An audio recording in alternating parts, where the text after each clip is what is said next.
comment ça va? Bienvenue sur ma chaîne, moi c'est Caro.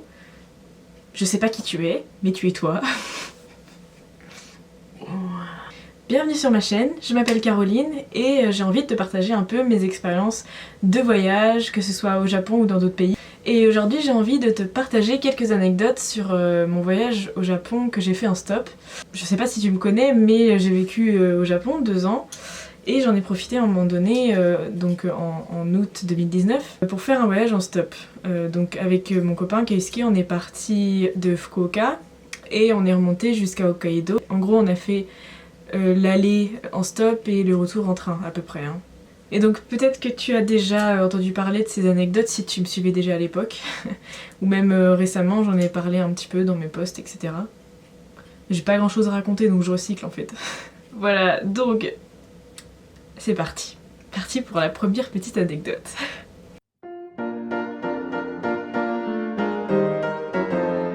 On était sur le retour, donc on venait tout juste d'entamer le retour. On arrive dans une ville à Hokkaido qui s'appelle Asashikawa. On va pour manger un ramen, et donc là on regarde la carte d'un ramen. On était à l'extérieur encore, et à l'intérieur on entend des petites grand-mères qui nous disent « Hé les jeunes, venez !» Donc nous déjà on se regarde, on se dit « Oh c'est quoi ça ?» On se fait draguer par des mamies. Donc on rentre. Et on a à peine le temps de s'asseoir et on commande direct, on savait ce qu'on voulait. Et là, il y a donc l'une des petites grand-mères, elles étaient 3, qui se met derrière nous et qui nous dit « Ah, vous allez dormir où ce soir? Vous voulez dormir chez moi ?» et tout. Nous on était choqués. Bon, déjà on était contents parce qu'on se disait « Ouais, on nous invite, c'est cool quoi. » Quand t'es en stop avec une tante, t'es toujours content quand quelqu'un t'invite. Donc du coup, bah on lui dit oui, hein, naturellement. On la connaissait pas du tout, elle nous avait même pas demandé nos prénoms ni rien. Mais en fait, le truc... c'est pour ça que c'était marrant cette soirée, c'est qu'en fait, les petites mamies, elles étaient en train de fêter les 70 ans de la plus jeune des 3. Et elles étaient quelque peu pompettes, quoi, hein. On va dire ça comme ça. On finit, nous, on mange notre ramen. Et déjà, elles voulaient décaler au karaoké et tout ça. Franchement... ça en a fini de peu pour qu'on n'aille pas au karaoké. Et genre à un moment donné, je dis ouais faut que j'aille aux toilettes, sauf que les toilettes c'était à l'extérieur, c'était dans le bâtiment, mais fallait sortir du restaurant et je savais pas où c'était.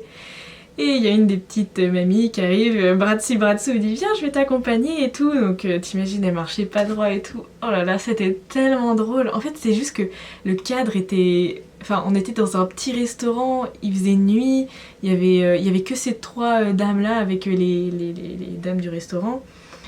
Et nous, et c'était des petites mamies quoi, qui étaient bourrées, enfin c'était juste... Le cadre était incroyable. Et à un moment donné, donc il y a le mari de l'une des 3 qui vient nous chercher en voiture pour nous ramener chez la dame. Et dans la voiture, oh là là. Et donc on était tous sérieux avec notre sac, on se regardait avec Keisuke et les mamies elles étaient excitées, elles gloussaient comme des gamines, mais c'était tellement drôle. Franchement, nous on était claqués de ouf, mais vraiment parce que... Bon, faut dire on s'était pris aussi une petite cuite la veille avec d'autres gens. Donc du coup là on était un petit peu en PLS. Mais qu'est-ce que c'était drôle, on se sentait vraiment dans une colonie de vacances quoi. Bref, et donc du coup on est allé chez la grand-mère et puis on a dormi chez elle. Donc ouais le soir pareil, elles ont continué jusqu'à pas d'heure à papoter tout ça.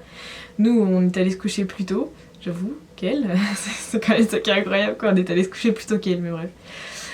Et voilà, c'était juste un moment hors du temps. Et puis même le lendemain matin on s'est réveillés et en fait... je sais pas si t'arrives à te mettre dans le contexte, mais on venait de passer 2 semaines de baroudage total.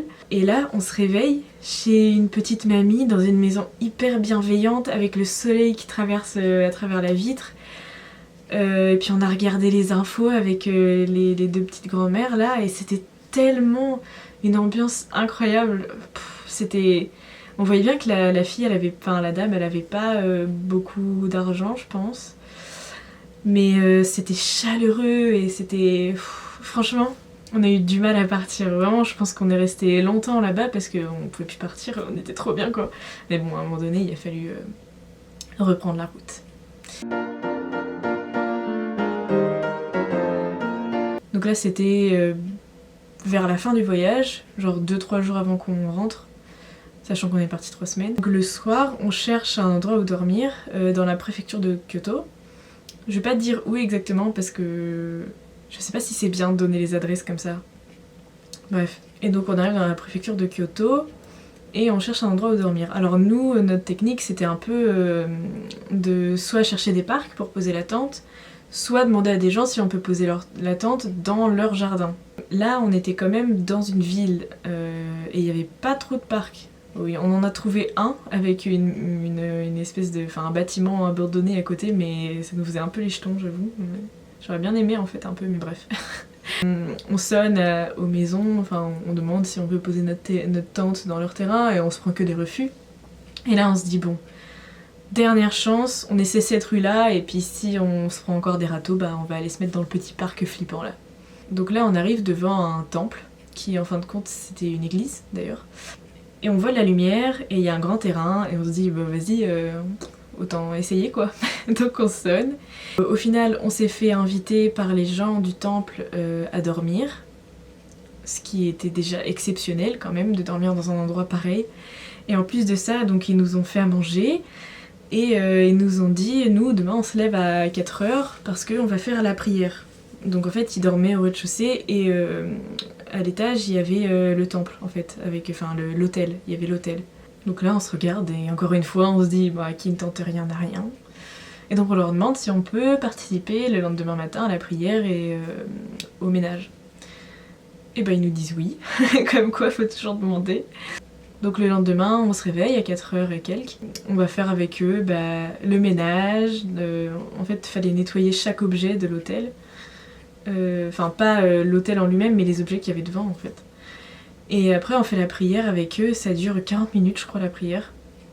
Et c'était vraiment, on a dû faire des espèces de gestes comme ça, genre des trucs comme ça un peu, je me rappelle plus trop. Voilà, et donc après ils ont chanté, ils ont dansé, ils ont joué de la musique avec, je sais pas si tu connais le koto, c'est un instrument traditionnel japonais. Et du coup ils ont joué de ça et ils m'ont même laissé l'essayer, en fait j'ai pu l'essayer aussi. Et on s'est sentis privilégiés, mais un truc de fou quoi. Puis après on est allé déjeuner, prendre le petit déj avec tout le monde et voilà, avec les petits enfants et tout ça, c'était juste, en fait, encore une fois, un moment hors du temps. En plus on s'est levé donc à 4h et jusqu'à peu près 6h on a nettoyé et fait la prière. Et ça fait qu'on a vu le soleil se lever petit à petit au fur et à mesure et c'était une expérience incroyable, vraiment. Alors cette fois-ci, retour en arrière, on part de Fukuoka, on fait notre voyage et on arrive dans un village qui s'appelle Akan. D'ailleurs c'est un village exceptionnel vraiment sur la culture Aïnou, c'était magnifique, vraiment magnifique. Et donc l'étape suivante à ce moment-là c'était de trouver quelqu'un qui nous emmène de Akan jusqu'à Shiretoko. Et franchement il n'y avait pas grand monde dans le camping où on était ou même dans la ville. On demande à des Espagnols qui sont juste à côté de nous, enfin qui ont leur tente à côté de la nôtre. Et ils nous disent bah ouais on y va demain, donc si vous voulez rester une nuit de plus ici on vous emmène demain. Donc nous on est contents. Du coup on a resté une journée de plus à Akan et on a bien fait parce que c'était vraiment exceptionnel. Ils nous emmènent à Shiretoko, donc ils nous déposent dans la ville de Laos dans un camping. Et voilà on se dit au revoir quoi. Jusque là rien de bizarre, rien d'exceptionnel. Mais en fait une semaine plus tard, donc au moment où on arrive à Kyoto, je me rappelle qu'il était genre 17h à peu près, et sauf que si t'es déjà allé au Japon, notamment dans les villes comme ça un peu culturelles, tu sais qu'à partir de 17h tu peux plus rien faire parce que tous les temples et tous les lieux culturels sont fermés à partir de 17h. Mais nous on n'avait pas, au niveau du timing, on pouvait pas trop faire autrement, donc on est arrivé, il était quasiment 17h, on arrive dans un temple, je sais plus lequel en fait, mais c'était un endroit quand même assez touristique. Du coup il y avait plus grand monde à ce moment-là quoi, ça allait fermer, on commence à se faire virer. Donc on s'assoit sur un banc et on se dit bon, qu'est-ce qu'on va faire après? Et là je relève la tête et je vois 2 personnes qui arrivent dans la cour du temple. Et je suis à Keisuke mais on dirait pas trop les Espagnols de Hokkaido. Et en fin de compte, ils nous regardent, je les regarde, on se regarde. Et ouais, c'est incroyable les gars. Franchement, on a croisé les Espagnols qui nous avaient pris en stop à Hokkaido. Alors que... Combien de kilomètres? 1800 km de distance. What the fuck quoi. Franchement on était vraiment choqués. Et en plus, eux ils avaient prévu à la base de rester seulement à Hokkaido. Ils avaient même loué une voiture pendant un mois pour visiter l'île quoi. Et en fin de compte ils nous ont dit qu'ils ont changé leur plan parce qu'il faisait pas assez beau à Hokkaido. Donc ils ont rendu la voiture et tout ça. Mais la probabilité, et même nous c'était pas du tout prévu qu'on passe par Kyoto. On a fait vraiment au hasard le retour, on n'a pas du tout prévu les endroits où on allait, ce qu'on allait visiter quoi. Mais il y a que moi qui trouve ça dingue. Genre dis-moi ce que t'en penses, parce que moi je m'en remets pas en fait. Donc c'est tout ce que j'avais à te raconter aujourd'hui. J'espère que ces petites anecdotes t'auront donné envie de voyager et t'auront fait voyager à travers mes mots. Et j'espère aussi qu'ils t'auront fait sourire un minimum, parce que voilà, on a besoin de sourire dans cette période. Donc comme là c'était ma première vidéo, c'est vraiment une phase de test, alors franchement dis-moi si vraiment t'as repéré des choses qui sont à corriger, que ce soit au niveau du montage ou de ma façon de parler, dis-moi parce que j'ai vraiment envie de m'améliorer. Et tu peux aussi me rejoindre sur Instagram et TikTok. Voilà. C'est tout pour aujourd'hui. Diana.